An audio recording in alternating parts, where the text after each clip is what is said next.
I decided that maybe I will not retire, and we have some negotiating to do.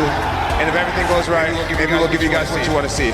The day he fought for the title, he chased down a guy who robbed someone and tackled him and held him until the cops came. Right. And then went and fought Shogun and became the youngest ever UFC champion. That's Jon Jones. To beat a guy is one thing. To beat a guy at his own game is a whole nother. He's the best fighter I've ever fought. If you kick my ass in front of the whole world, I'm happy to put my hand out and go, listen, you're the better man. No problem. You took my dreams away from me, but at least I tried. At least I tried. Jon Jones, like, good luck. It's a lot of work. But if you get to be Jon Jones, like, wow. Imagine that feeling. Imagine that feeling of strangling Cyril Gahn, like, fucking a minute into the fight. And everybody being like, wow, he's the GOAT. That's the baddest man on the planet. He's the GOAT. Yeah, there's no one thinks like Tyson Fury could beat Jon Jones in a fight. Isn't that fucking interesting? No one thinks that. Tyson doesn't think that. You want to talk about who's the baddest man on the planet? If Jon Jones and Tyson Fury are locked into a room, game over. I'm pushing all my chips on black. I'm just fucking. I'm like, let me tell you something. Tyson Fury is an amazing boxer. He doesn't have a fucking chance in hell of making it out of that room. That crazy? He has no chance of making it out of that room. Isn't that crazy? Never lost, and he went Cyril Gahn. Like that. Easily. In my opinion, he does the same thing to Francis. What? 100%. Does the same thing to Francis. I find him annoying. And I just don't like him. He's annoying to me. I feel like Tom's been such an asshole. You know, it's just like his fans have been so annoying. You know, he's 30, so he's from this influencer generation where you hop online and the t-shirt sales and all that. And fighting me gives him an opportunity to change his life forever. You risk going down as the, no matter what, you don't have to fight again, greatest of all time, or you risk it, go fight Tom Aspinall, possibly lose, and then it's like, he was the greatest. Then they're saying, yeah, but he wasn't in his prime, so you're still the greatest of all time. But are you? Like, what do you do just to completely avoid that fight? Aspinall is like, we've only seen him smash. He's so fast for a heavyweight. What is it like in the 5th round with Jon Jones? Because if you can't steamroll Jon Jones and he starts side kicking your kneecaps, you know? Beat Jon Jones, the most important thing you need is good eyes, good reactions, quick reactions, be able to see everything and do everything and react really quick. Jon Jones is a bad guy who's trying to be a good guy. They're holding the belt hostage, mate, and Jon Jones is loving it. He's loving the fact that Dana White is getting on every interview possible. Friggin' hell, you talk about something, you're talking about bantamweights, and Dana White flips it back and starts talking about how good Jon Jones is. I'm like, mate, if he's that good, let's fight. Like, I'm the #1 heavyweight in the world right now. Let's put it on the line and let's see who the man is, me or Jon. Simple as that. It's not. I think a lot of people get it twisted about me disrespecting Jon and all that stuff. Mate, there's plenty of ammo out there for me to get online and disrespect Jon Jones. There's plenty of ammo that people know about Jon Jones and his personal life. And I ain't going there. I'm not about that. I'm the best fighter in the world, best heavyweight in the world right now, and Jon Jones isn't, and I'm willing to prove it, and he's not. That's what I'm about. I'm about being the best heavyweight in the world. As I said, it's well documented that Jon Jones isn't the best person in the world, isn't the best human being in the world. But I ain't going there. I don't want to go there. I don't want to make it personal. I want to be known as the best heavyweight in the world because I believe I am. And if he believes that he is, let's fight about it and settle it. Simple as. Don't let Jon fool you with what he's saying. He wants it as well. He's a ruthless competitor. You can see it. You can see it when you know what you're watching. You know what he's all about. And I can see the way it eats him up. I can see the way it eats him up. My existence hurts his feelings a lot. I ain't never been an asshole to him. But yeah, we've got a bit of banter with this duck thing going. Oh, that's so offensive. Do you know what I mean?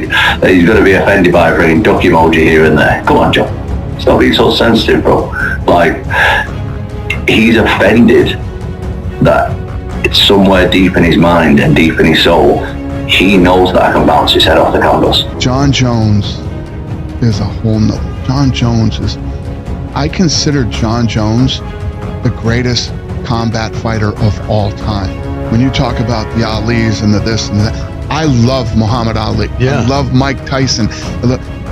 Jon Jones is the nastiest dude ever in the history. And I always say this about Jon's got a dark side to him, man. Jon's got like those dogs that'll rip your arms apart and do all that. He shoots guns. Jon Jones is a killer in every way that you can be. When the stuff was going on during COVID and there was riots and people were spray painting, Jon Jones like went into town and was taking spray cans out of people's hands and slapping them and saying, "Go home. You're not up my town." And like, hurts so bad trying to get close to him. I tell you that, hey, dude, it hurts so bad. Joe, I'm telling you, it hurts so bad. The kicks to the body and the knees, because you know me, like me and Kane were forward, head movement, get close, punch, take you down. Right.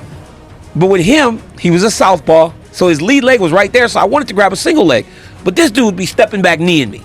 And then I would be like, okay, so I need to stop going forward. So now I'm at range, and he blasts body kick, and then body kick. So now you're like, shit, I'm not going to stay on the end of these body kicks because they hurt. So then you get close, and he knees you. So it's like you're landing, and I'm hitting him. But he's hitting me with things that may not be as big, like my hand, overhand, right, looks big. But that knee just goes, boom, right in the rib, every time. Boom, right in the rib. And then every now and again, they catch you right in the middle. That shit hurts bad, man. I don't even know how the hell I was going through all that in that octagon. Because now, it hurts. It hurts. Alex Pereira kicked my leg. I was like, this shit hurts. No matter what you think of Jon Jones, he's the fucking best ever, and he's the pound for pound best fighter in the world. And he's the pound for pound best fighter in the world. It's a whole nother level going up to heavyweight. I mean, even as big as Jon Jones is, as good as Jon Jones is, you know, when Jon Jones was moving up to heavyweight, we were like, this is going to be interesting.